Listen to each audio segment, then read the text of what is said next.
Good morning everyone. We are starting today. जो हमने कल अपना क्लास चल रहा था हमारा इंट्रोडक्शन का सप्लाई चेन के फ्रेमवर्क्स का केस स्टडीज को हमने डिस्कस किया था। इसी में हम लोग अपनी इस वाली अभी डिमांड ड्रिवन मॉडल को थोड़ा सा जल्दी में हमने फिनिश किया था। जल्दी खत्म किया था, तो मैं एक बार इस पे जरा फिर से रिवाइज करते हुए लास्ट उस पे आ जाऊंगी फ्रेमवर्क पे। तो डिमांड ड्रिवन मॉडल जो है प्रॉक्टर एंड गैम्बल का, तो इसमें जो है इनकी अप्रोच, मैं ऑडिबल हूँ सबको? यस। हम्म। Yes sir. इसमें फाइन। इसमें जो ये डिमांड ड्रिवन मॉडल है प्रॉक्टर एंड गैम्बल का, ये किस तरह से काम करता है ये हमने डिटेल में पढ़ा। अगर हम कहते हैं कि कंज्यूमर सेंट्रिक अप्रोच है इनकी, तो इसके लिए ये है कि अगर हम इसको स्पेसिफाई करें कि हाउ ये कंज्यूमर सेंट्रिक अप्रोच क्या होती है या किस तरह से होता है, तो क्या है, प्रॉक्टर एंड गैम्बल जो है रियल टाइम डेटा को कलेक्ट करता है। ये अपने जो रिटेलर्स हैं, ये जो अपने जो हमने बोला कि इनको एनालाइज करते हैं, ये लोग सर्वे करते हैं, अपने जो ऑनलाइन प्लेटफॉर्म्स हैं उनको यूज करते हैं to collect the real time data कि कंज्यूमर की मार्केट में, कंज्यूमर जो है मार्केट में क्या ढूंढ रहा है, क्या खोज रहा है, और उसी हिसाब से जो है वो अपने प्रोडक्ट में मॉडिफिकेशंस करके मार्केट में उसको उपलब्ध करवाते हैं। उसके बाद इनका इनका डिजिटल सप्लाई चेन भी होता है, इंटीग्रेशन होता है, जिसको बोला जाता है digital supply chain integration. Digital में क्या हो गया, आजकल एआई का यूज बहुत अच्छे से हो रहा है, एआई का प्रॉपर यूज हो रहा है, इस तरह के सॉफ्टवेयर्स आ गए हैं जिनका यूज करके ये मार्केट में किस तरह की डिमांड है इनके प्रोडक्ट की, और किस इनका कॉम्पिटिटर कौन है, एक सर्टेन प्रोडक्ट की कितनी डिमांड है, उस चीज को सारा का सारा ये लोग पूरा का पूरा बोलेंगे कि उसको फाइंड आउट करके, उसका डेटा कलेक्ट करके, उसको चर्न करके उसके डेटा को, तब वो आगे अपने स्ट्रेटेजीज प्लान करते हैं अपने बिजनेस की कि हमें मार्केट में किस तरह से आगे बढ़ना है और कौन सी अप्रोच के साथ हमें आगे बढ़ना है। इनका इन्वेंट्री मैनेजमेंट बहुत अच्छा है। जो डिमांड ड्रिवन मॉडल में, ये सारी कंपनीज का अलग है। सब कंपनीज जो पुश मॉडल में है, जो पुल मॉडल में है, जो हाइब्रिड में है, जो एजाइल में है, बेसिकली ये सारे रूल्स को फॉलो कर रही हैं, but they are working as per their framework. क्योंकि हर बिजनेस का, जैसे अभी हमने यहाँ पे ये जो 5 6 7 business as per the frameworks discuss करे हैं, ये सब डिफरेंट डिफरेंट बिजनेस है। तो और इन सब की फ्रेमवर्क्स जो है सप्लाई चेन के, डिफरेंट इनमें यूज होते हैं। आप जैसे, अब हम अभी एक नेक्स्ट भी जाएंगे, कोका कोला का भी हम पढ़ेंगे, वो वाला है कंटिन्यू, उनका मॉडल जो है कंटिन्यूशन में, कंटिन्यूशन फ्लो मॉडल। तो अब आप देखो कंटिन्यूशन फ्लो मॉडल जो है, हम प्रॉक्टर एंड गैम्बल के या एफएमसीजी प्रोडक्ट्स में नहीं कर सकते, एफएमसीजी के सर्टन प्रोडक्ट्स पे। कोका कोला पे नहीं, Coca Cola is also is FMCG product. हम जारा पे नहीं कर सकते कंटिन्यूशन फ्लो मॉडल। वो हम डिस्कस करेंगे तो आप समझ जाओगे क्या बात हो रही है। तो ये डिफरेंट फ्रेमवर्क्स जो हैं डिफरेंट बिजनेस पे, as per the demand, as per their, आप जो बिजनेसमैन है, जो कंपनी है, उसके रिसर्च पे डिपेंड करता है कि किस तरह से, क्या वो मिक्स वाला, क्या वो हाइब्रिड मॉडल को वो करेंगे कि थोड़ा सा वो पुल ले लेंगे, थोड़ा सा वो पुश ले लेंगे, और मार्केट में भी अपनी अवेलेबिलिटी इस तरह से पहुंचाएंगे सप्लाई चेन को यूज करते हुए, उस फ्रेमवर्क को यूज करते हुए। तो हर फ्रेमवर्क्स के जो होते हैं डिफरेंट तरीके होते हैं। ये आपको फाइंड आउट करना है वेन आप अगर आने वाले टाइम में प्लान करते हैं कि हमें ये सर्टेन बिजनेस में उतरना है, तो तब आपको डिसाइड करना है इन फ्रेमवर्क्स को रखे कि आप कौन सा वाला फ्रेमवर्क आपके जो बिजनेस आइडिया है उसको किस तरह से सुटेबल कर रहा है। और इन फ्रेमवर्क्स का आप लोग थॉरो रिसर्च जरूर करिएगा। एआई वही टेक्नोलॉजी जिस कंपनीज जिस तरह से यूज कर रही है, इसी तरह आप लोग अपने आप को बढ़ाने के लिए भी, अपने बिजनेस प्लान्स को आगे सॉर्ट आउट करने के लिए भी आप टेक्नोलॉजी का बहुत अच्छे से यूज कर सकते हो। ये लकीली आप लोग उस जनरेशन में हो जहाँ पे टेक्नोलॉजी का यूज जो है बहुत ही अच्छे से और बहुत ही वाइडर स्पेक्ट्रम में इस वक्त अवेलेबल है। तो प्रॉक्टर एंड गैम्बल करें तो डिमांड ड्रिवन में क्या डिमांड है, उस डिमांड के हिसाब से उससे ये लोग ड्राइव होते हैं, और फिर मार्केट में सारे फ्रेमवर्क्स को यूज करते हुए, सारे स्टेप्स को यूज करते हुए मार्केट में अवेलेबल होते हैं। इससे इनका क्या होता है, इनकी इन्वेंट्री कॉस्ट बच जाती है, इनका कुछ भी नुकसान, इनका कुछ भी वेस्टेज नहीं जाता है। जितना डिमांड है उस हिसाब से वो मार्केट में उतारते हैं। इसके लिए इनका सारा का सारा नेटवर्क जो हमने कल डिस्कस किया था, वो एक्टिवली उस पर वर्क कर रहा होता है। ठीक है। इसके बाद हम नेक्स्ट में जाएंगे, लास्ट फ्रेमवर्क है। कोई क्वेश्चन हो तो आप मेरे से पूछ सकते हैं। आप लिख लीजिएगा, कुछ क्वेश्चन आंसर्स राउंड मैंने भी इसमें रखे हुए हैं, वो हम अभी डिस्कस करते हैं। इसके सिवाय अगर आप लोगों के कुछ क्वेश्चंस होते हैं तो लास्ट में आप जरूर पूछिएगा, टाइम हुआ तो। नहीं तो अगर कंटिन्यूशन में कल चला गया, इफ इन केस ये सेशन, तो हम कल भी इसको डिस्कस कर सकते हैं। लास्ट फ्रेमवर्क आएगा,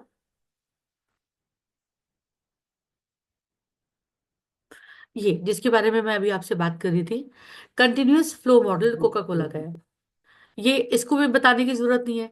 अब आप भाई, कोल्ड ड्रिंक, जितने भी बेवरेजेस हैं या ऐसे प्रोडक्ट्स जो बेवरेज नहीं भी है, जो डेजर्ट्स भी है, जैसे आजकल बेकरीज खुली हुई हैं, वो जो अपना बिजनेस कर रही है, उनका भी कंटिन्यूअस फ्लो मॉडल में ही काम चलता है। इधर इधर बेकरी में सामान आता है, बिकता है, आगे से फिर वो अवेलेबल होता है।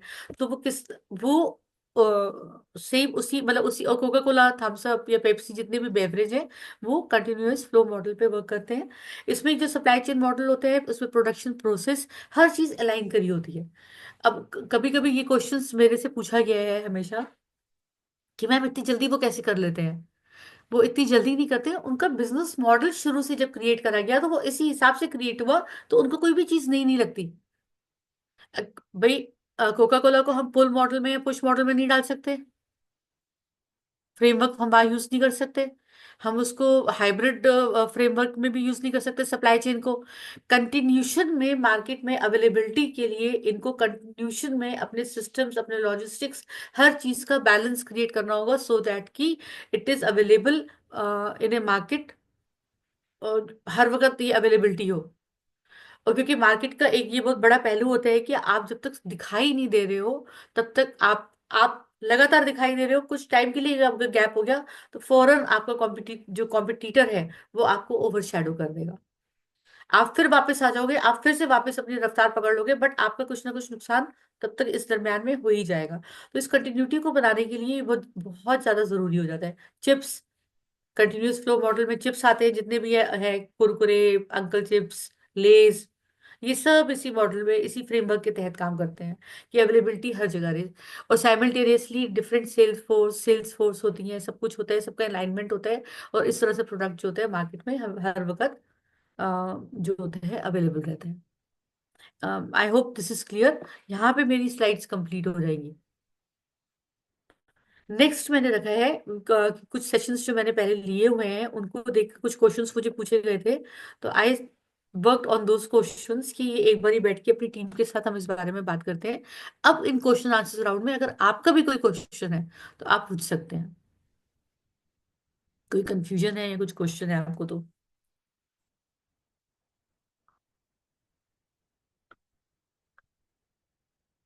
ओके, मैं आगे बढ़ी हूँ क्वेश्चन आंसर्स पे।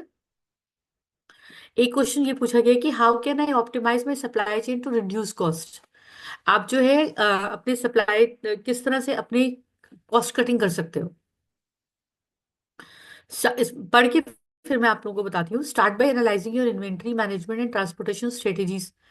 अब आपको सबसे पहले क्या करना है, किसी ने अगर ये चाहता है कि भाई, सप्लाई चेन में तो वही वाली चीज है ना कि हमने हर चीज को प्लान करना है कि किस तरह से हमारी मैन्युफैक्चरर, हम बिजनेस कर रहे हैं, हम मैन्युफैक्चरर है, हम मार्केट तक, कंज्यूमर तक हमने प्रोडक्ट को पहुंचाना है। तो जो बीच की साइकिल है, उसमें हम अपनी कॉस्ट कटिंग किस तरह से करें कि हमें प्रॉफिट भी हो, हमें सब कुछ हो। तो दो हमने इस चीज को मोटा मोटा उनके फ्रेमवर्क्स के साथ डिस्कस कर लिया है। बट इसमें स्पेसिफिकली मैं ये आंसर दे रही हूँ कि आपको बैठ के पहले अपना पूरा इन्वेंट्री मैनेजमेंट, आपको ये हेड करना पड़ेगा कि क्या रिक्वायरमेंट्स है, प्रोडक्ट क्या है, इसकी मार्केट स्पेसिफाई कौन सी है। अब जैसे सब्जी है, वो सब्जी मंडी में ही बेचने में अच्छी लगती है ना। अब एक नया मॉडल जब क्रिएट हुआ तो ऑनलाइन हम लोगों को मिलने लग गई। एक नया फ्रेमवर्क जब क्रिएट हुआ, तो जब ये मॉल्स खुले, मॉल्स में मिलने लग गई, बिग बाजार में सब जगह सब्जियां। तो सर्टेन थ्री मार्केट्स ही हैं। तो अभी आपने बैठ के सबसे पहले एनालाइज करना है कि आपका जो सर्टन प्रोडक्ट है वो मार्केट में, उसकी अवेलेबिलिटी कहाँ कहाँ पे होनी चाहिए, किस तरह से पहुंचाया जाएगा, किसके थ्रू पहुंचाया जाएगा, मुझे कितने पैसे इस पे स्पेंड करने होंगे, और किस तरह से हम एंड एंड रीच तक पहुंचते पहुंचते मार्केट में राइटफुली अवेलेबल होंगे, जहाँ पे हमारी कॉस्ट भी ज़्यादा इंक्रीज नहीं कर रही होगी, हमारा सप्लाई चेन का मॉडल भी हमारे से ज़्यादा पैसा नहीं ले रहा होगा। भाई लोडर, आप सोचिए कि अगर आप एक छोटा बिजनेस कर रहे हैं और छोटे प्रोडक्ट है जो कि एक लोडर में भी आ सकता है, तो क्या लोडर की रिक्वायरमेंट है। इसको मैं आपको थोड़ा सा एक एग्जांपल देना चाहूंगी। जैसे कोई किसी ने किसी प्रोडक्ट की डिस्ट्रीब्यूटरशिप ली, उसने सोचा कि आ, बिस हम बिस्किट्स का उठा रहे थे कि किसी ने सर्टन बिस्किट प्रोडक्ट की डिस्ट्रीब्यूटरशिप ली, पार्ले जी की ले ली। अब पार्ले जी का उसका स्टार्टिंग अभी उसने स्टार्ट करा है। अगर वो ये प्लान करेगा कि हाँ मैंने पार्ले जी की ले ली, इतनी अच्छी कंपनी है, तो मेरे पास मार्केट तक पहुंचाने के लिए अपने प्रोडक्ट को मैं 3-4 गाड़ियां रख लेता हूँ, इतनी लेबर रख लेता हूँ, इतने सेल्स पर्सन रख लेता हूँ, और इन सब के साथ मैं अपने काम को आगे अपने प्रोडक्ट को मार्केट में अवेल करवाता हूँ डिफरेंट शॉपकीपर्स को, जो पूरा का पूरा अ, उनका सिस्टम, जो हमारा सिस्टम होता है प्रोडक्ट को मार्केट में पहुंचाने का। तो क्या ये राइटफुल एक्ट होगा? नहीं, ये एक्ट यहाँ पे गलत है। आप जब स्टार्ट कर रहे हो तो रादर, बिकॉज क्योंकि अभी आप सबसे पहले ये रिसर्च करोगे कि आपकी रीच कितनी है, आपने कितने शॉपकीपर्स को अपना माल पहुंचाना है। बीइंग ए डिस्ट्रीब्यूटर, आपके अंडर में कौन सी मार्केट आ रही है, वहां पे उस एरिया में कितने शॉपकीपर्स हैं, कितने रिटेलर्स हैं, किन रिटेलर्स के पास आपके प्रोडक्ट को जाना है। आप उस हिसाब से जब प्लान करोगे, और आप जब देखोगे कि अभी तो मेरा सेगमेंट छोटा सा है, अभी मैं बहुत ज्यादा बड़ी मार्केट को नहीं कवर कर रहा हूँ, तो अगर उसमें स्टार्टिंग में मैं फिर लोडर में अपना इन्वेस्टमेंट क्यों करूँ? क्यों ना मैं अभी रिक्शा में भेजता हूँ अपने माल को। जब मेरी प्रॉफिट का रेशियो बढ़ने लग जाएगा मेरे बिजनेस में, तब मैं आगे इन पे मतलब जब डिमांड ज्यादा आने लग जाएगी, मेरी मार्केट एक्सपैंड करने लग जाएगी, तब मैं लोडर्स, गाड़ी, या जो भी रिक्वायरमेंट्स है एज पर द मार्केट में, ज्यादा माल की जब डिमांड आ जाएगी उसको पहुंचाने के लिए, तब मैं फास्ट वर्जन्स ले लूंगा या ले लूंगी, ले लूंगा। तो ये आपने एनालाइज करा, ये आपने कॉस्ट कटिंग करी यहाँ पर। तो इस तरह से ये मैंने आपको शॉर्ट स्केल पे बताया है। बड़ी कंपनीज होती है इन्हीं सब चीजों को एनालाइज करती है, तब वो मार्केट में अवेल अवेल होती हैं। आप में से अभी किसी के, ये मेरी तरफ से बनाए हुए क्वेश्चंस है जो मैं आप लोगों को बता रही हूँ। आप लोगों के कोई क्वेश्चन है तो आप भी पूछ सकते हैं। आगे बढ़ो नेक्स्ट क्वेश्चन में। रिक्वेस्ट एवरीवन कि अभी मैम डिस्कस करिए तो अभी डिस्कस कर लेते हैं। मतलब फिर हम लोग नेक्स्ट टॉपिक पर स्विच हो जाएंगे जो आज का टॉपिक है। फिर उसके हम लोग क्वेश्चन डिस्कस करेंगे in the end of the class. अभी इस पर्टिकुलर टॉपिक पे अगर कोई क्वेश्चन है काइंडली इंटरेक्ट।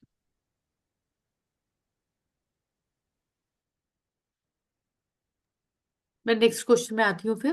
हाँ जी। किसी का हो तो वन कैन कम इन, मतलब आप में से अगर किसी को भी कोई प्रश्न आ रहा हो तो आप अभी इस क्वेश्चन आंसर राउंड में आप मेरे से पूछ सकते हैं। वैसे तो अभी मेरे ख्याल से मैंने 8-10 क्वेश्चंस रखे हुए हैं, हम उसमें आगे आगे बढ़ते हैं।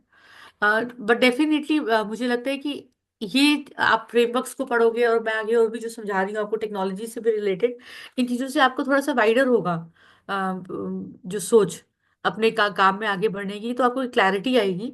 अब नेक्स्ट जो मैं पढ़ रही हूँ वो है, what role does technology play in improving my supply chain efficiency. Technology such as enterprise resource planning, ERP systems, supply chain management software, and IoT sensors can help monitor, track, and manage every aspect of your supply chain. ERP के बारे में किसी को पता है?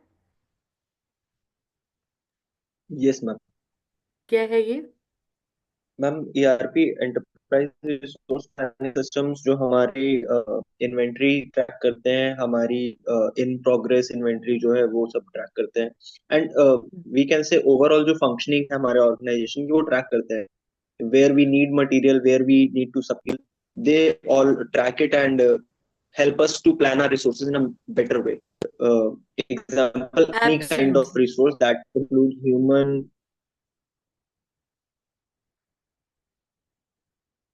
Right. I think ये answer clear है, इसमें कोई कंफ्यूजन तो नहीं है मेरी सबको। आपने बहुत अच्छा आंसर दिया और बिल्कुल एक्यूरेट आंसर दिया इनफैक्ट। नेक्स्ट है IoT sensors. Anybody knows about this?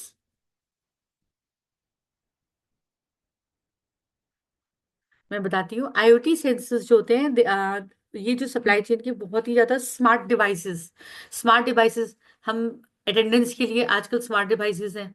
अब वो पेपर रजिस्टर निकाल के एक एक का नाम लिख के अटेंडेंस नहीं लगाई जाती, सीधा मैम आप अपना जो I would like to volunteer for this. Actually मेरा जो स्टार्टअप है it is fully based on IoT. हम लोग डिजिटल गमले बनाते हैं। तो गमले में सेंसर्स लगाते हैं, temperature, humidity and moisture sensor. So wonderful. तो you can yes. Explain my audience. Yes, so IoT means Internet of Things, and those things are sensors, modulars, and electronic items जो आपको जो आपके डिवाइसेस को smart बनाते हैं। सो उसी का हाँ, सप्लाई चेन। या सप्लाई चेन, वो अब ये आपका इनका डिवाइसेस का हो गया। बट अब बिजनेस में क्या होता है, वही आईओटी सेंसर्स टेक्नोलॉजी से रिलेटेड, जो कि इम्प्रूव करते हैं आपका ट्रैकिंग एफिशिएंसी एंड, मतलब आपका जो भी ट्रैकिंग है और जो आपकी एफिशिएंसी है प्रोडक्ट को मार्केट में करने के लिए, तो वो आपकी जो सेंसर्स हैं, इस तरह के सॉफ्टवेयर आजकल मार्केट में अवेलेबल है कि आप बैठे बैठे अपने मार्केटिंग के जितने भी एस्पेक्ट्स हैं उनको आप बिना ऑफिस से निकले हुए आप उनको पूरा कर सकते हो। आप डेटा के लिए, उन सब के लिए, जैसे हम एआई के बारे में बहुत वाइडली उसको एंजॉय तो कर सकते हैं, यूज तो कर सकते हैं, but we can not explain what is, we are always like what is AI, how does it know, क्या है वर्क, वो सॉफ्टवेयर ही इस तरह से बना हुआ है। तो ऐसे ही बिजनेस के ऐसे सॉफ्टवेयर अवेलेबल है जो कि आपकी ये सारे के सारे सप्लाई चेन फ्रेमवर्क को के ऊपर डिपेंड होके उसको बहुत ही ज्यादा फास्ट और मार्केट में आपके प्रोडक्ट को बहुत ही जल्दी अवेलेबल कराते हैं। उसमें जैसे डिवाइसेस वाला एक हिमांशी ने भी अपना एग्जाम्पल दे दिया, तो वो भी काफी ज्यादा क्लियर कर दिया होगा इस आंसर को आप लोगों में। सो नेक्स्ट क्वेश्चन है, how can I ensure my supply chain is flexible enough to handle disruptions? अभी क्या होता है, डिसरप्शंस किस तरह के आते हैं, आपने तो प्रोडक्ट बना दिया और वो जब मार्केट में पहुंचता है, ये जो रात को ट्रक चलते हैं, जो सारा हमारा सिस्टम चलता है, और अलग अलग जगहों से जब माल डिफरेंट मार्केट्स में पहुंचता है, तो sometimes there are lot of disruptions. Disruptions में मैंने लिखा हुआ है, इसमें तो लिखा हुआ है नेचुरल डिजास्टर्स, पॉलिटिकल इंस्टेबिलिटी, कहीं पे कर्फ्यू लगा हुआ है, कहीं पे अभी कुंभ, प्रयागराज में डिसरप्शन आया हुआ है कुंभ की वजह से, सारे के सारे रास्ते बंद है, बहुत ज्यादा मार्केट्स में माल नहीं पहुंच पा रहा है। तो आपको मालूम है, तो क्या आप सोच रहे हैं कि प्रयागराज में माल मिलना बंद हो गया होगा या माल पहुंच ही नहीं रहा होगा? ऐसा बिल्कुल भी नहीं है।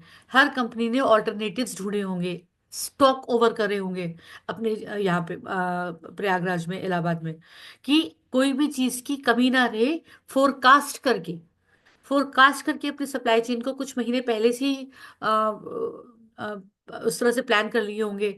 और जिस तरह से टेंडर्स निकलते हैं प्रयागराज के लिए, गवर्नमेंट ही हमारी निकालती है कि आप टेंडर्स करिए, उसमें उसमें गवर्नमेंट भी अपना इनिशिएटिव लेती है कि टाइमली टाइमली और रीजनेबली जो है प्रोडक्ट जो है, ऑडियंस जो ओवर क्राउडेड ऑडियंस को वो उपलब्ध हो सके। इसका फायदा भी जो है कई लोगों ने बहुत ज्यादा उठाया भी है, हाई रेट्स करके प्रोडक्ट्स अपने बेचे हैं कई कंपनीज ने, स्पेशली छोटी कंपनीज ने, नॉट द बिग कंपनीज, क्योंकि वो जल्दी अपने कॉम्प्रोमाइज नहीं करती हैं अपने स्टैंडर्ड्स के साथ, but the companies who are not much in public eye, और जिनको मौका मिलता है अपने अपने बिजनेस को चलाने के लिए इस तरह के प्लेटफॉर्म्स को यूज करके, जहाँ पे बल्क में उनको ऑडियंस, बल्क में उनको कंज्यूमर कस्टमर मिल रहा होता है।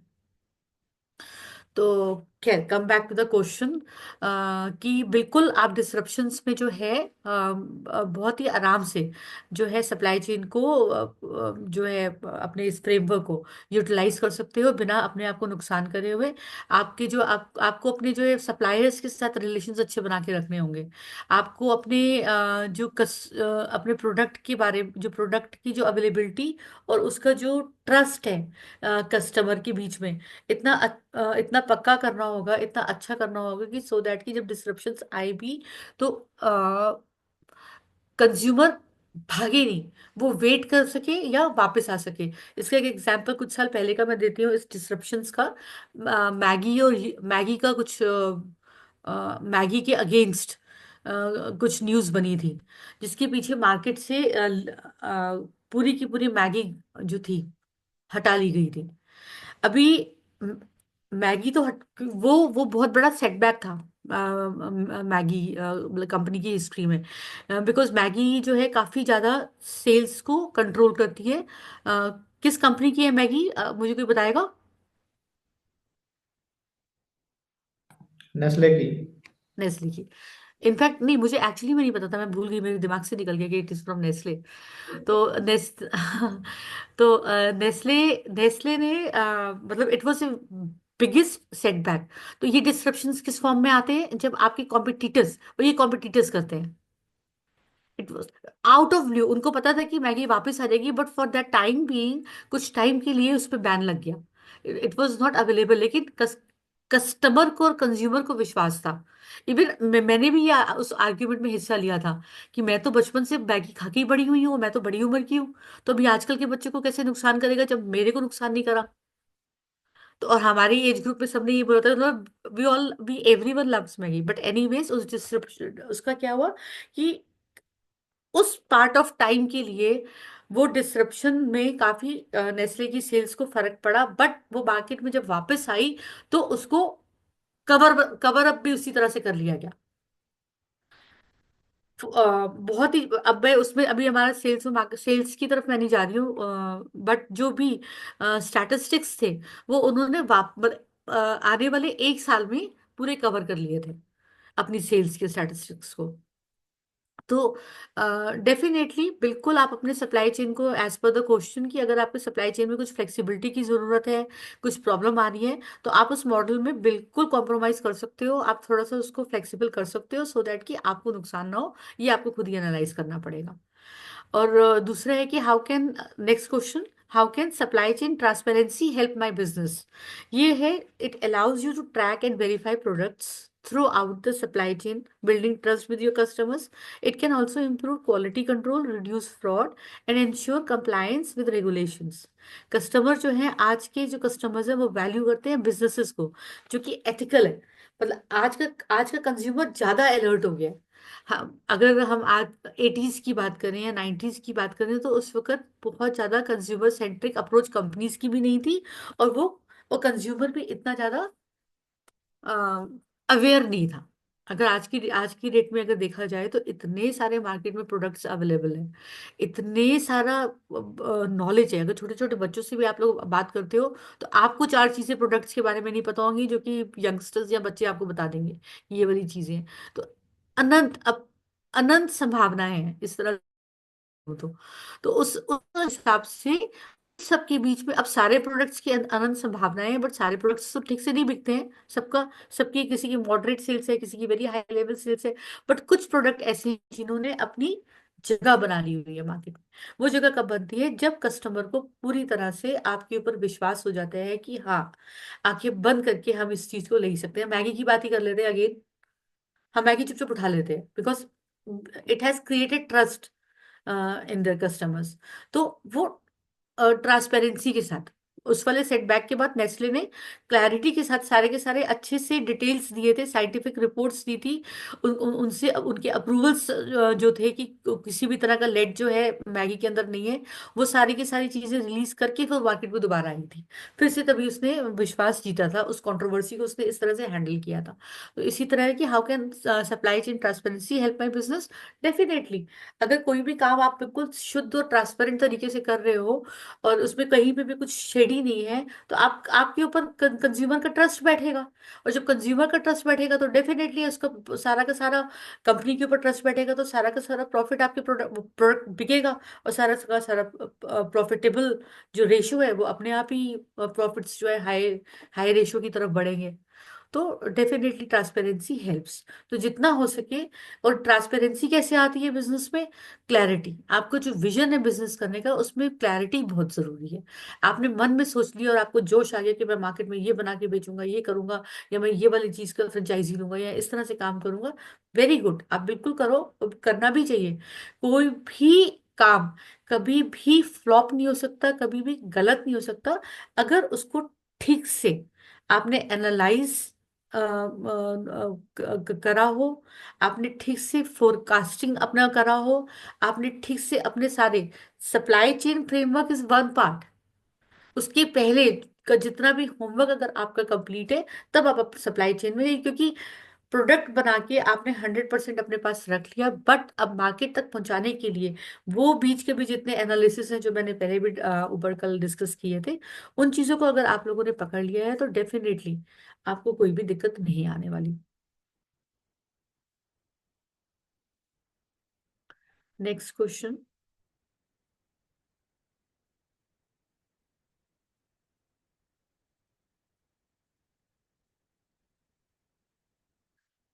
What are the benefits of aligning my supply chain with my business strategy.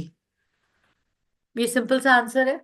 Definitely आप अपनी बिजनेस स्ट्रेटजी के साथ बिजनेस को अलाइन करोगे, तो जो जो ये रेपिटेटिव आंसर्स ये जो मैं बार बार बोल रही हूँ, तो आपका जो है मैक्सिमाइज, आपका बिजनेस जो है मैक्सिमाइज होगा, आपकी सेल्स ज्यादा बढ़ेंगी, आप एफिशिएंट हो जाओगे, आपको कस्टमर सेटिस्फेक्शन दे पाओगे। तो सेम आंसर्स। और next question is how can I improve satisfaction through my supply chain. To improve customer satisfaction, focus on product availability. हमेशा टाइम पे मार्केट में अवेलेबल हो, हमेशा वो सस्टेन रहे, हमेशा वो अवेलेबल रहे। आपकी डिलीवरी स्पीड जो है, अब जितने भी ऑनलाइन प्लेटफॉर्म्स हैं, वो मार्केट, वो एक सर्टेन गति से लगातार चल रहे हैं। कभी भी अगर सपोज आप में से कोई ऑनलाइन कोई चीज मंगवाता है और एक बार भी उसमें कुछ गड़बड़ हो जाती है या आपको सेटिस्फेक्शन नहीं मिलता है, इनफैक्ट हम छोटे तरीके से बोले, हमने ब्लिंकिट से कुछ मंगवाया या हमने इंस्टामार्ट से कुछ, इंस्टाग्राम में बोल रही हूँ, इंस्टामार्ट से कुछ मंगवाया, तो आप अगर आपने आपने ऑर्डर करा, आपका वहाँ पे आपके प्रोडक्ट का ऑनलाइन डिटेल्स गई, आपको प्रोडक्ट पैक हुआ, पैक, ये देखिए सब चेन में आता है। आपको प्रोडक्ट पैक हो गया, पैक होके आप वहाँ पे बंदा खड़ा हुआ है पिक करने के लिए, उसने पिक करा और वो अब लेकर आपके पास आया और आपको डिलीवर कर दिया। Fine, this is a very small example of supply chain.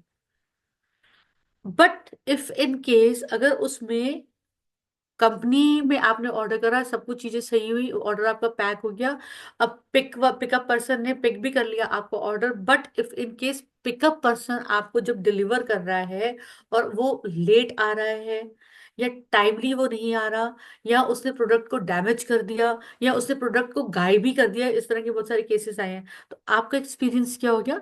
आपका एक्सपीरियंस, आपका ट्रस्ट टूट गया। आप फ्यूरियस हो जाओगे, जबकि देखो आप इसमें कंपनी की कोई गलती नहीं है, जिन्होंने पैक करके दिया, जिस आउटलेट से वो पैक होकर आया, उसकी कोई गलती नहीं है।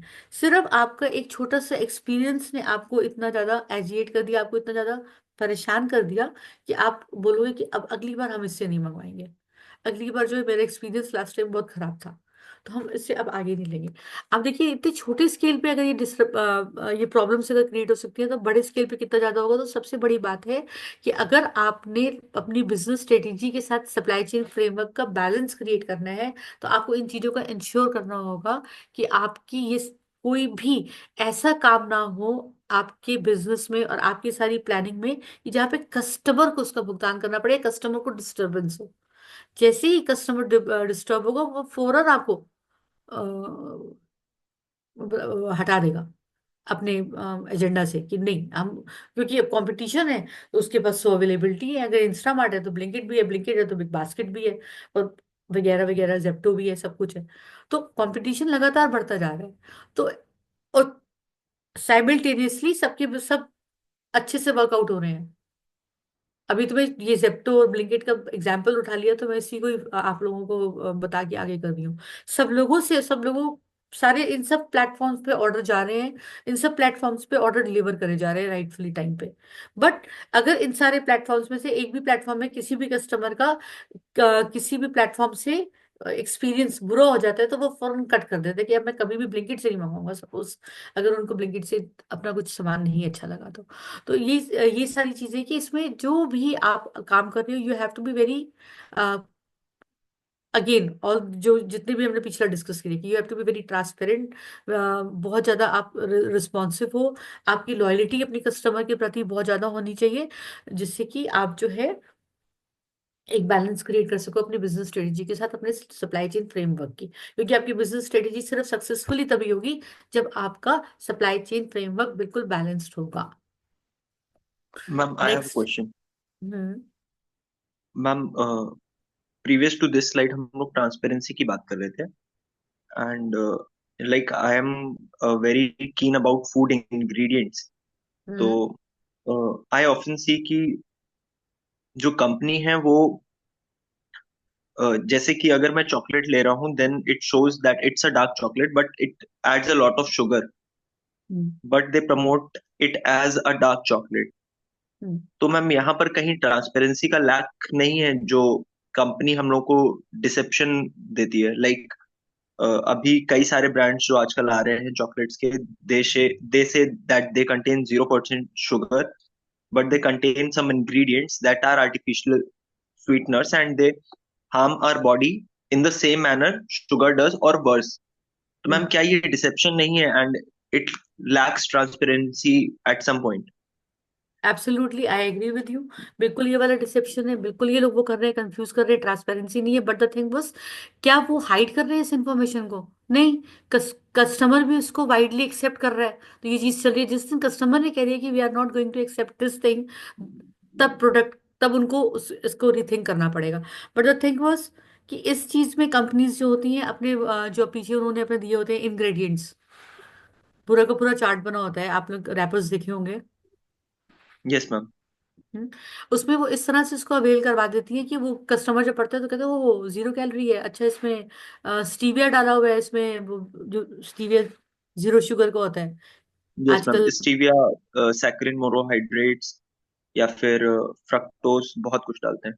बहुत सारे, हाँ। तो इस तरह से करके, तो ये यही तो मार्केटिंग है, ये तो मार्केटिंग स्ट्रेटेजी है इनकी।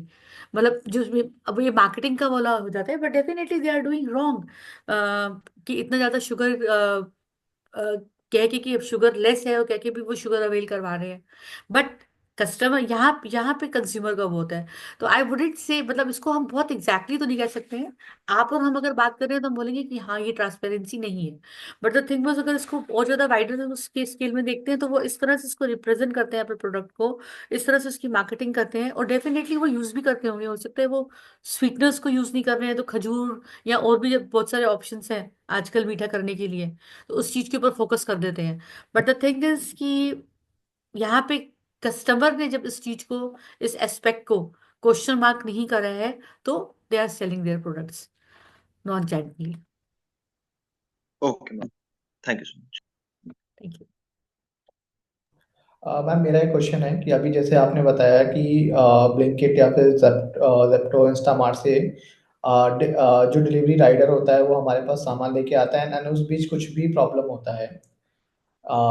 तो ये भी एक सप्लाई चेन ब्रेक होने का एक I guess is a part है, कि नॉर्मली अगर बात करते हैं कि सप्लाई चेन का मतलब था कि हमारे यहाँ से ऑर्डर रिसीव से लेके ऑर्डर डिलीवर तक is a complete supply chain. अगर उस बीच में कुछ प्रॉब्लम आती है एंड कस्टमर सपोर्ट से लेके अगर बात करते हैं, फिर उसके बाद एक नेक्स्ट सप्लाई चेन ओपन होती है जैसे कस्टमर सपोर्ट, रिफंड या कुछ उसका दूसरा अल्टरनेटिव सोल्यूशन प्रोवाइड करना। सो आई गेस ये भी एक सप्लाई चेन का ही पार्ट है आई गेस।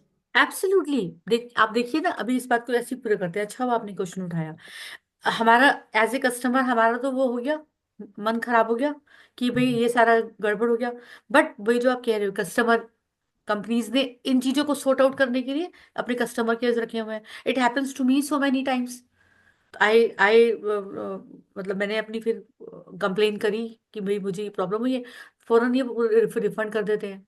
तो वो जो सप्लाई चेन उनका ब्रेक हो रहा था, जिसपे क्वेश्चन मार्क आ रहा था, कस्टमर केयर उसको जो होते हैं फुलफिल कर देते हैं। ओके। अगर बात करते हैं तो टैग ऐड हो जाता है, अगर रिफंड करते हैं तो वो भी हमारे कंपनी के एक्सपेंसेस में ही ऐड होता है आई गेस। कंपनी के एक्सपेंसेस में होते हैं, बिल्कुल। Okay okay. तो it comes to transparency. But लेकिन ये वाली बात है, अच्छा फिर ये एक्शंस, इसमें सबसे बड़ी बात होती है वही कस्टमर का। ये चीज तो हो जाएगी, लेकिन अगली बार कस्टमर वापस आने में, ये तो बहुत छोटी सी चीज है ना ब्लिंकिट। तो चलो एक दिन दो दिन हम लोग को चीज नहीं मिली, तो तीसरे दिन हम ब्लिंकिट पे वापस आ ही जाएंगे, या जिससे भी हमारा मन, मतलब क्या हुआ है, कैसे एक्चुअली मैं बोलेंगे, मन मन इसमें खराब हुआ है। इसमें थोड़ा सा प्रॉब्लम है। मैं बताता हूँ कि इंडिया का कस्टमर एक ऐसा है ना, उसको 5 रुपए जहाँ सस्ता मिलेगा वो उस प्लेटफॉर्म पे चला जाएगा। उसको कोई फर्क नहीं पड़ रहा कि वो Blinkit Instamart exact.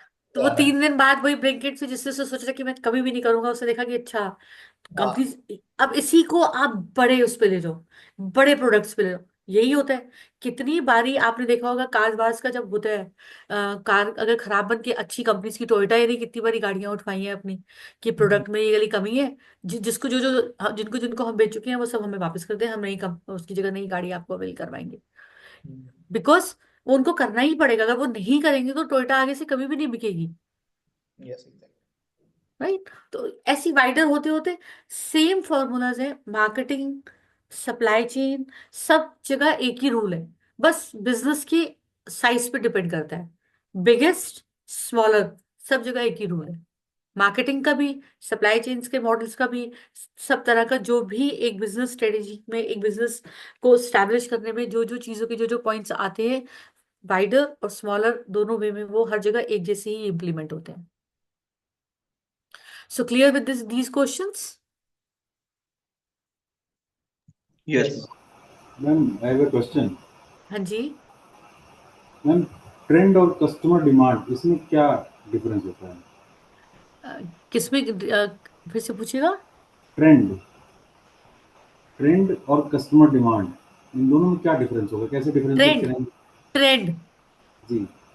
TREND, trend and वो कस्टमर जो डिमांड।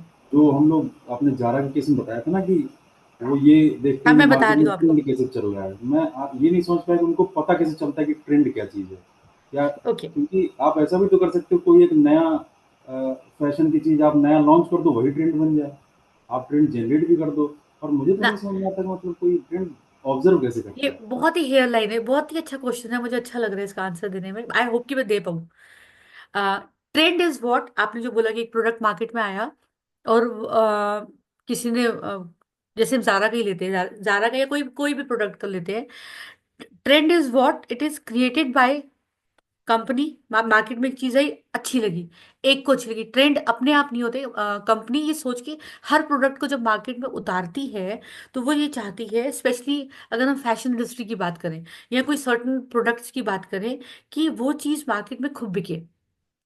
कई बार क्या होता है, जो प्रोडक्ट मार्केट में उतारा जाता है बहुत ही ज्यादा हाई होप्स के साथ कंपनीज के द्वारा, कई बार वो मार्केट में बिल्कुल भी रिस्पॉन्स नहीं देता, कस्टमर कंज्यूमर को पसंद नहीं आता है, और वो मार्केट से सीधे सीधे साइड हो जाता है या धीरे धीरे गायब हो जाता है। बट ऑपोजिट में, कोई एक चीज कंपनी ने बहुत ही नॉर्मल तरीके से लॉन्च करी, एक कंज्यूमर को अच्छी लग गई।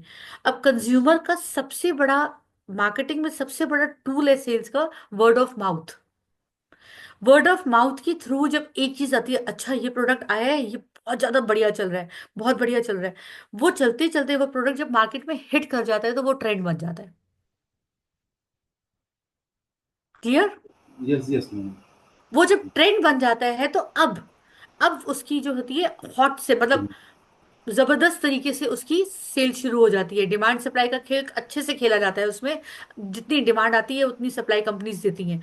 कंपनीज ने जो अपना सेल्स का फोरकास्ट करा हुआ था पूरे साल का, एक साल का, उनको कई बार दो दो तीन तीन चार चार महीने में ही वो पूरे हो जाते हैं, बिकॉज ऑफ ट्रेंड्स।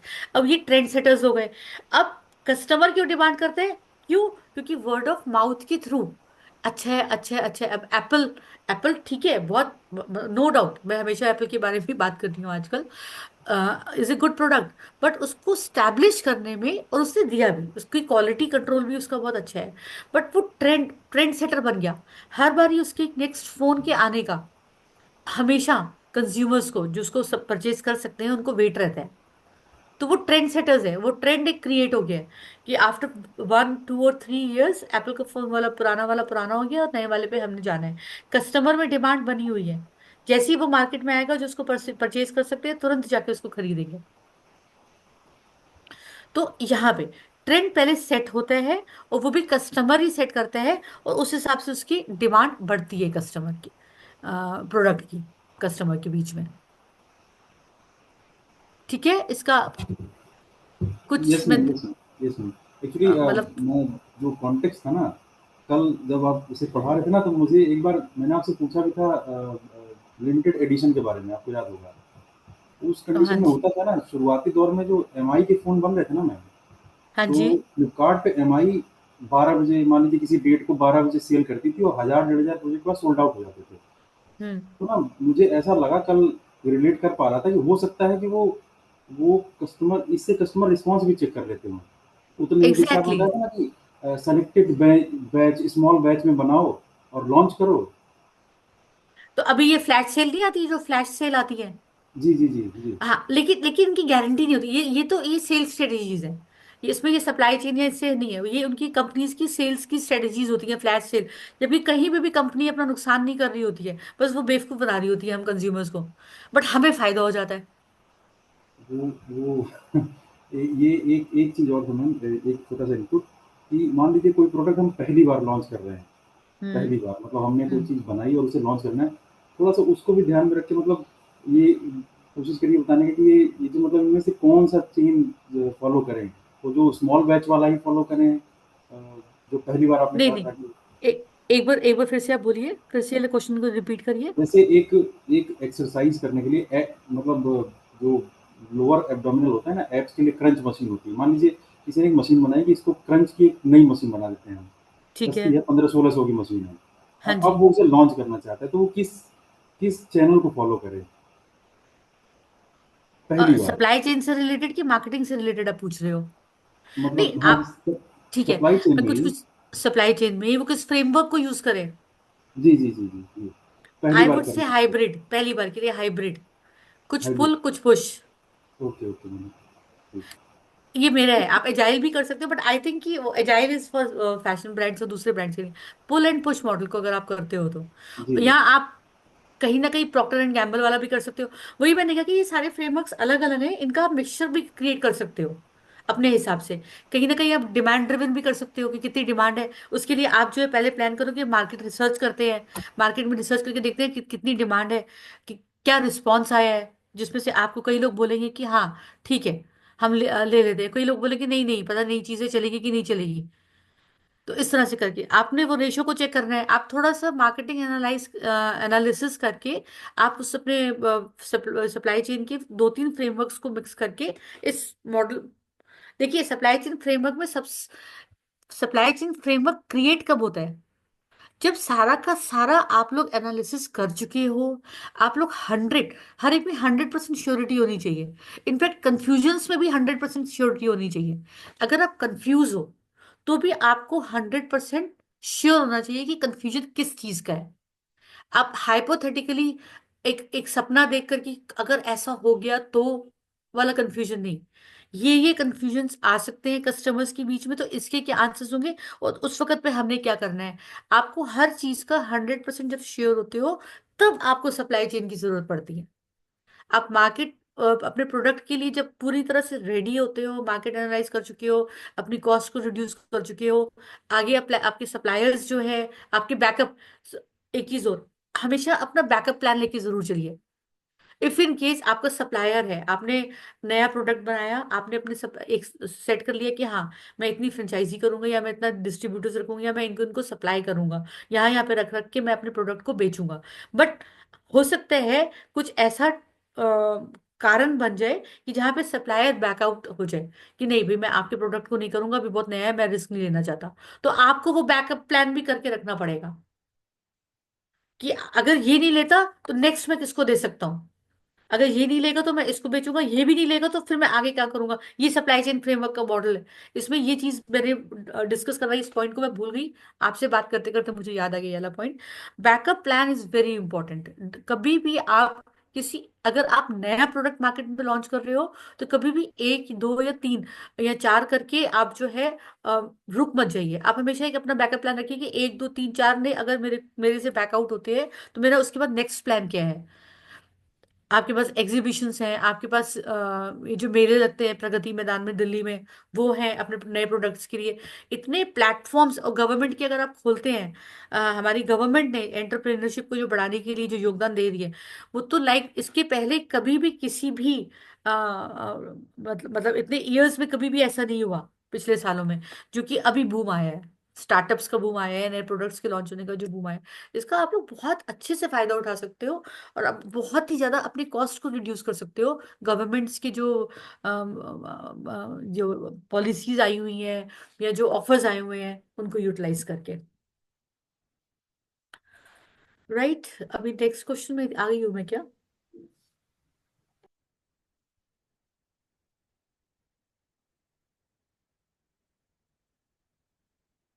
हाँ, की रिस्क, आपके सप्लाई चेन में की रिस्क क्या हो सकते हैं? डिसरप्शन, ये वाली ये तो कर लिया ना हमने। एक एक साइबर सिक्योरिटी थ्रेट्स जो आजकल चले हुए हैं, ये एक नया ट्रेंड शुरू हुआ है साइबर वाला, साइबर अटैक्स का। तो ये सब चीजों को आपने ध्यान में रखना है। उसके बाद नेक्स्ट था हमारा, how do I measure my performance. Have we discuss this one? Not yet. अभी नॉट येट ना, हाँ। How do I measure the performance of my supply chain? आपने अपनी जो सप्लाई चेन की परफॉर्मेंस है उसको आप किस तरह से मेजर करोगे?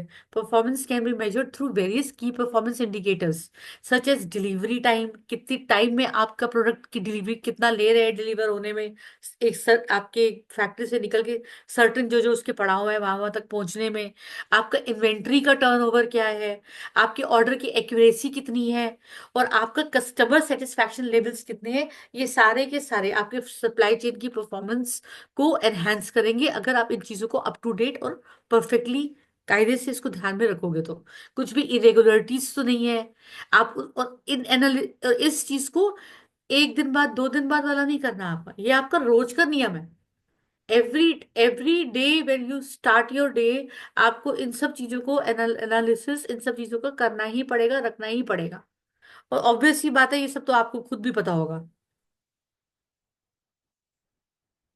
तो आपकी जो की परफॉर्मेंस इंडिकेटर्स जो बोलेंगे इनको केपीआईज बोलते हैं, ये आपको आपके बॉटलनेक्स, इनएफिशिएंसीज, आप जब इन चीजों को रोज सवेरे बैठ के चेक करते हो, क्यों? क्योंकि जब आप मार्केट में अपने प्रोडक्ट को भेजते हो तो कुछ ना कुछ इस तरह की चीजें दिन भर में हो ही जाती हैं जो कि जैसे क्वेश्चन मार्क्स, जैसे आप bad experience I would say, कोई भी बैड एक्सपीरियंस अपने प्रोडक्ट को आप जब मार्केट में भेजते हो और आपको आता है, मैं ये बात कर रही हूँ स्पेशली न्यू न्यू जिन्होंने अपने बिजनेस डाले हैं या बिजनेस डालने का प्लान कर रहे हैं, तो आपको सिंपल तरीका है जो मैं आपको लेमन लैंग्वेज में बता रही हूँ इन सब से हटकर, आप इनको नोट डाउन करो।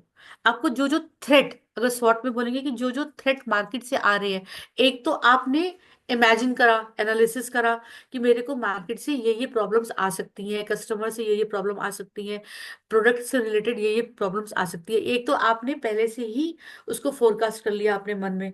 उसके बाद करंटली जब आप मार्केट में पहुंचे और तब जो आपको थ्रेट्स आए, वो थ्रेट्स कैसे होंगे? कस्टमर तक टाइम पे माल नहीं पहुंचा, या जो आपको कॉम्पिटिटर बैठा हुआ है, या दूसरे जो आपके रिटेलर्स जहाँ पे आप अपना माल पहुंचा रहे हो वही एंटी हो रहे हैं, वही आपको सपोर्ट नहीं कर रहे हैं आपके प्रोडक्ट के साथ।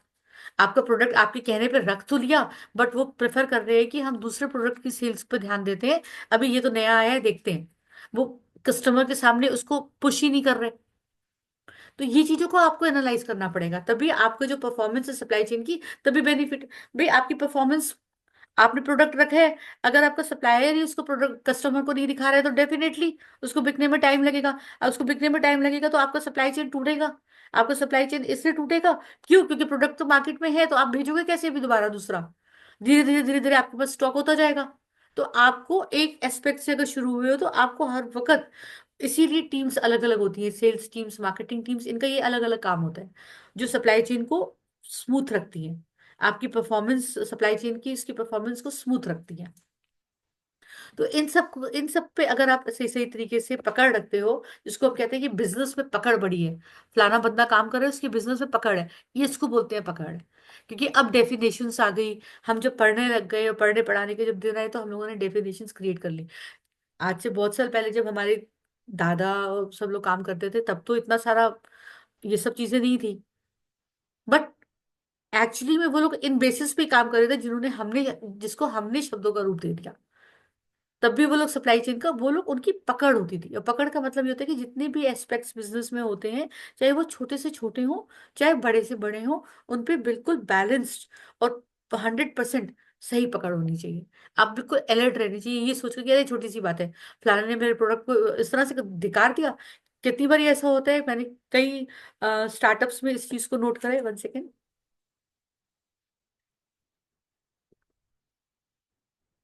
कई स्टार्टअप से उन्होंने बोला, अरे अरे मैम अभी इग्नोर करिए, वो अगर कुछ कह भी रहे हैं तो कुछ नहीं होता। तो I always say to these people जिनके स्टार्टअप्स हैं कि भाई ठीक है, अगर ये क्वेश्चन मार्क आया है और उन्होंने बोला तो डोंट इग्नोर दैट, क्योंकि go for the question mark. आप जहां आपको तारीफ मिल रही है, जहां आपको तालियां मिल रही हैं अपने बिजनेस के लिए, उस तरफ मत जाइए, वो तो काम आपका सही चल रहा है। जहां आपको क्वेश्चन मार्क्स आ रहे हैं, जहां आपका कस्टमर डिससेटिस्फैक्शन आ रहा है, आप उसके ऊपर फोकस करिए। तो दैट इज इम्पोर्टेंट। ठीक है, तो ये परफॉर्मेंस, ये आप लोग अपना जब ध्यान रखोगे तो आप अपना, बट ऑब्वियस अपने सप्लाई चेन की परफॉर्मेंस को मेजर कर लोगे आप इस तरह से। आज हमें लग रहा है हमारे क्वेश्चन आंसर्स में ही सेशन पूरा हो जाएगा। लास्ट 2 क्वेश्चंस अभी क्लियर हो गया आपको, ये अलग जितने मैंने पिछले करे हैं? Any questions? Everything is clear? Ma'am मेरा एक क्वेश्चन है कि जोमेटो एंड स्विगी है जो फूड डिलीवर करता है, सो वो बेसिकली कौन से सप्लाई चेन मैनेजमेंट का पार्ट है, किस लास्ट पार्ट? वाला जो जो कोका कोला करता है। ओके, मतलब फ्लो इन के साथ में। हाँ, ओके। लास्ट वाला था ना। उनका हर वक्त है ना, उनका हाँ बिना बिना कोई डिस्टरबेंस के लगातार चल रहा है। ठीक है, ठीक है, ओके। हाँ, वो लास्ट वाला। This question is how does sustainability impact my supply chain decisions. कोई भी काम को आप जब शुरू करोगे तो उसको सस्टेन रहना बहुत जरूरी है और लंबा। शुरू शुरू में तो हमने जोश में स्टार्ट कर लिया, सब कुछ कर लिया, आगे इसको एक्सपैंड भी करना है। सर्टेन या लिमिट, अगर आपको रिस्पॉन्स अच्छा मिल रहा है अपने बिजनेस का, तो आपने उसको आगे बढ़ाना ही बढ़ाना है। अगर आपको रिस्पॉन्स अच्छा नहीं मिल रहा है, तो आपने उसको एनालाइज करके उसको इम्प्रूव करना है और फिर मार्केट में अवेलेबल होना है। दोनों तरीके हैं। तो sustainability in the supply chain can reduce long term cost, improve with brand image. तो आपने जो ब्रांड इमेज क्रिएट करी, आपने फिर से दोबारा, अगर आपको रिस्पॉन्स नहीं मिला है, आप दोबारा मार्केट में आते हैं, तो आपको अपनी एक ब्रांड इमेज राइटफुली चेंजेस जो होंगे, that has to be. It is not कि आपने अपने प्रोडक्ट को रीलॉन्च कर दिया ये कहकर कि हमने इसमें बदलाव कर दिए बिना बदलाव करे हुए। जो भी बदलाव आपको लग रहा है कि मार्केट की रिसर्च के बाद निकल कर आए हैं, उसमें करने जरूरी है और कस्टमर की ये डिमांड है। कई बार एक मैं आप लोगों को पॉइंट भी देती हूँ, मतलब एक आइडिया भी देती हूँ।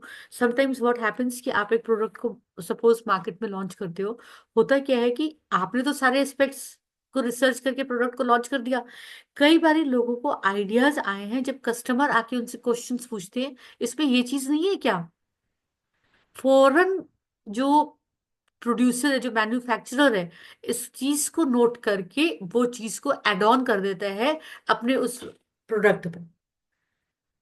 तो क्या होता है कि जब पहली बार वो उस प्रोडक्ट में उस पर्टिकुलर चीज की उस डिमांड को जब इंक्लूड करता है और फिर मार्केट में उतारता है, तब उसका बहुत तेजी से जो कॉम्पिटिटर है, वो तो अब नेक्स्ट टाइम उससे कंपटीशन करने के लिए उस नई चीज को ऐड करेगा ना अपने प्रोडक्ट में। तब तक जो मैन्युफैक्चरर है, जिसने कि नई चीज कंज्यूमर के क्वेश्चंस पे अपने प्रोडक्ट में लॉन्च कर दी, वो बहुत ही अच्छे से, बहुत ही ज्यादा अच्छे से रिस्पॉन्स देती है एज पर द सेल्स। तो ये मैंने आपको आउट ऑफ वे जाके सप्लाई चेन से अलग एक टिप दे दिया है।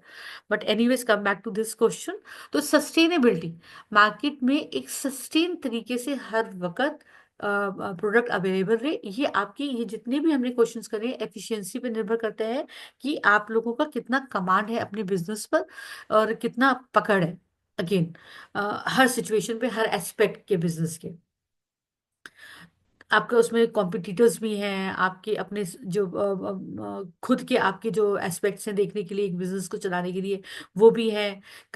मार्केट में जो कंज्यूमर कंपनीज जो है, कौन सी कंपनीज अपने कंज्यूमर्स को प्रायोरिटाइज करके माल को बेचती हैं, और आप उसमें क्या एड ऑन कर सकते हो कि आप किस तरह से प्रायोरिटाइज कर सकते हो अपने कंज्यूमर को। इस तरह के बहुत सारे एस्पेक्ट्स हैं कि बिजनेस को सस्टेन रखना, एक गति से एक ही लेवल पे चलते रहने देना, हर वक्त रेशो ऊपर नीचे नहीं होना चाहिए। जिस तरह से आप अपनी मार्केट स्टैब्लिश कर रहे हो, उसमें बढ़ोतरी भी होती रहे, स्ट्रांग भी होता रहे, बट आपकी सस्टेनेबिलिटी भी हमेशा बनी रहे, एक फ्लो लगातार बना रहे, फ्लो टूटे ना। Next is how can I scale my supply chain as my business grows? As your business grows, scale your supply chain by investing in automation, expanding supplier networks, and optimizing logistics network. बिल्कुल last question है आपका। आपने product डाल दिया, आपने market establish कर ली, आपके product जो है बहुत अच्छे से जो है मार्केट में स्टैब्लिश हो गया। अब आपको लगता है कि बस अब मैं इस अपने बिजनेस को आगे बढ़ाता हूँ। क्यों? क्योंकि आप काफी सारी चीजें मार्केट की आप समझ चुके हो, और वही राइट टाइम है। जैसे अभी आपने पूछा कि इसको स्मॉल स्केल पे करें, एक क्वेश्चन पूछा ना आपने, ये वाला मशीन वाला, इसको स्मॉल स्केल पे करें कि वाइडर स्केल पे करें। I would suggest small scale पे ही करो, अभी आप छोटी मार्केट पकड़ो। वहां से जब रिस्पॉन्स आना शुरू होगा, वहां से आपको जो थ्रेड्स आएंगे उन पे आप वर्कअप ऑन कर लोगे।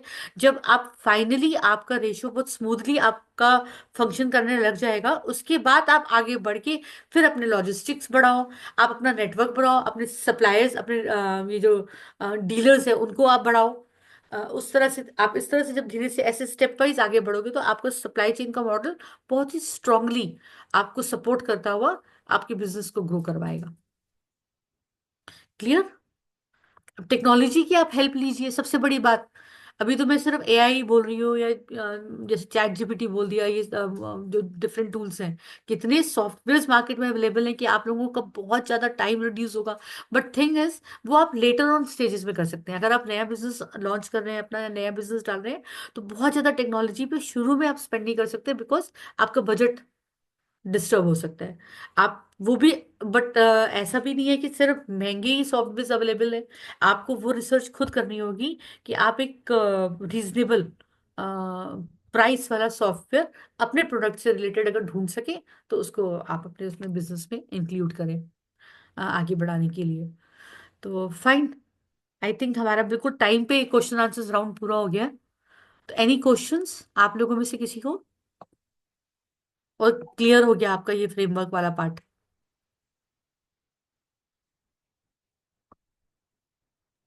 हर्ष, आपका कोई क्वेश्चन है? No, not for now. Okay. So Thank fine. you. So I think we are closing for today, Himanshi. Yes ma'am, if there are no It's more three. Questions then we can prepare. Yes. अगर अभी किसी को कुछ question पूछना है तो पूछ सकते हैं, फिर कल हम नए टॉपिक पे शुरू करेंगे। तो फाइन, हिमांशु जी, वी ये आर सारे लीविंग फॉर टुडे। स्लाइड्स हमने कहा था, रिक्वेस्ट की थी कि सारे स्लाइड्स भेज दीजिएगा, सब नहीं आए हैं। Sir actually we are not bound to send the screenshot, every screenshot actually. आप मीटिंग में रहते हैं, आई थिंक आपका जो सबसे इम्पोर्टेंट पार्ट है आप वो ले सकते हैं। Otherwise we will definitely give you the PPT afterwards. आपका जब से सेशन हो जाएगा, we are on the process of uploading every PPT on drive, आपको लिंक मिल जाएगा, so do not worry about that part. Thank you. Okay, so चलिए thank you. ठीक है। हाँ जी, थैंक यू एवरीवन। या thank you ma'am for joining. Thank you. Tomorrow is off, everyone. Okay, so Saturday and Sunday, you enjoy your weekend. Then on Monday, we will join. Thank fine, you, everyone. Thank you Himanshi. Thank you. Thank you.